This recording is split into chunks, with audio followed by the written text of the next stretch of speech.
2 ವರ್ಷಕ್ಕೆ ಒಡನಾಡಿ ಸಂಸ್ಥೆಯಲ್ಲಿ ಇದ್ರು ಅಂತ ಹೇಳಿ ಆಕೆ ಹೇಳಿದ್ದಾರೆ ಸರ್.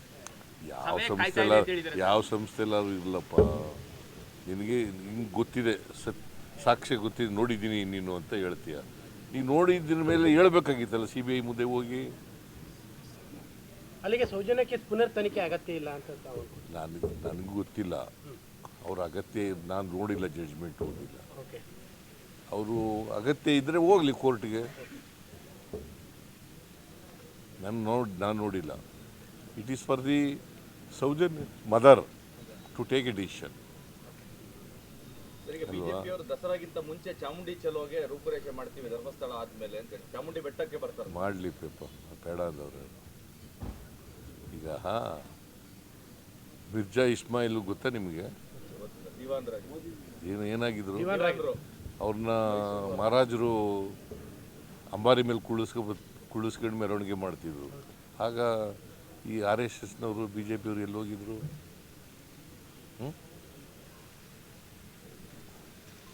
ಆಯಿತಾ? ಈಗ ನಮ್ಮ ಇವನ್ ಕೈಲಿ 2017ರಲ್ಲಿ ಇದನ್ನು ಮಾಡಿಸ್ತಾವ, ನಿಸಾರ್ ಅಹಮದ್ ಕೈಲಿ. ಹಾಗೆ ಎಲ್ಲಿ ಹೋಗಿದ್ರು? ಮಾತಾಡಿದ್ರು ಸರ್. ಅವ್ರದ್ದು ಅಲಿಗೇಷನ್ ಇರೋದು ಕನ್ನಡಾಂಬೆಯ ಕುಂಕುಮದ ಬಗ್ಗೆ ಅವ್ರ ತಕರಾರು ಇರೋದು. ಕುಂಕುಮ ಅದು ಒಂದು ಬೇರೆ ಇಶ್ಯೂ. ಕುಂಕುಮ ಮಾತಾಡಿದ್ರು ಇಲ್ಲೋ ಗೊತ್ತಿಲ್ಲ ನನಗೆ, ಮಾತಾಡಿದ್ರು ಇಲ್ಲೋ ಗೊತ್ತಿಲ್ಲ. ಶಿ ಈಸ್ ಎ ರೈಟರ್ ಇನ್ ಕನ್ನಡ. ಕನ್ನಡದ ಬಗ್ಗೆ ಅಭಿಮಾನ ಇಲ್ಲದಿರೋ ಕನ್ನಡ ಬರೆಯೋಕ್ಕಾಗತ್ತಾ? ಆಸಕ್ತಿ ಇಲ್ಲದವ್ರು ಬರೆಯೋಕ್ಕಾಗತ್ತಾ? ಪ್ರೀತಿ ಇಲ್ಲದವ್ರು ಬರೆಯೋಕ್ಕಾಗತ್ತಾ? ಹೇಳಿ ನೀವೇ. ಅವ್ರು ಬರೆದಿರ್ತಕ್ಕಂಥ ಪುಸ್ತಕಕ್ಕೆ ಬ್ರೂಕರ್ ಪ್ರಶಸ್ತಿ ಬಂದಿದೆ. ಸರ್ ಅರ್ಶನ ಕುಂಕುಮ ಮತ್ತೆ ಹೂ ಬಿಡ್ಕೊಂಡು ಚಾಮುಂಡಿ ತಾಯಿಗೆ ಪಾತ್ರ ಮಾಡಿದ್ರೆ ಚಕಾರ ಎಲ್ಲ ಹೇಳ್ತಾ ಇದಾರೆ ಸರ್ ಅವರು.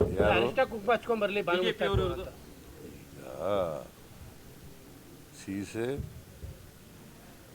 ಮುಸ್ಲಿಂ ಧರ್ಮದವರು ಲೇಡಿ, ಅವಳು ಕನ್ನಡದಲ್ಲಿ ಬರೆದಿದ್ದಾರೆ. ಕುಂಕುಮ ಹಾಕೊಳ್ಳೋದು ಧರ್ಮದಲ್ಲಿ ಇದೆಯಾ?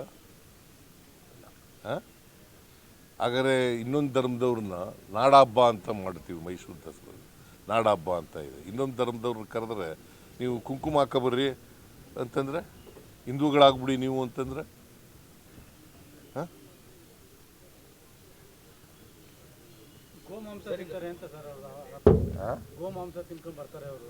ಯಾರು ನೀವು ನೋಡಿದ್ಯಾ? ಅವ್ರು ಹೇಳ್ತಾರಪ್ಪ, ನೀ ನೋಡಿದ್ದೇನೆಯಾ? ಮತ್ತೆ ನಡಿ. ಮುಸ್ಲಿಂ ಧರ್ಮದವ್ರು ಫತ್ವಾ ಹೊರಡಿಸಿದ್ದಾರೆ ಅಂತೇಳಿ ಸರ್. ಅದೆಲ್ಲ ಸುಳ್ಳು ಹೇಳಿದಾರಲ್ಲ, ಮುಸ್ಲಿಂ ಗುರುಗಳು ಹೇಳಿದಾರಲ್ಲ, ಫತ್ವಾ ಏನು ಹೊರಡಿಸಿಲ್ಲ ನಾವು.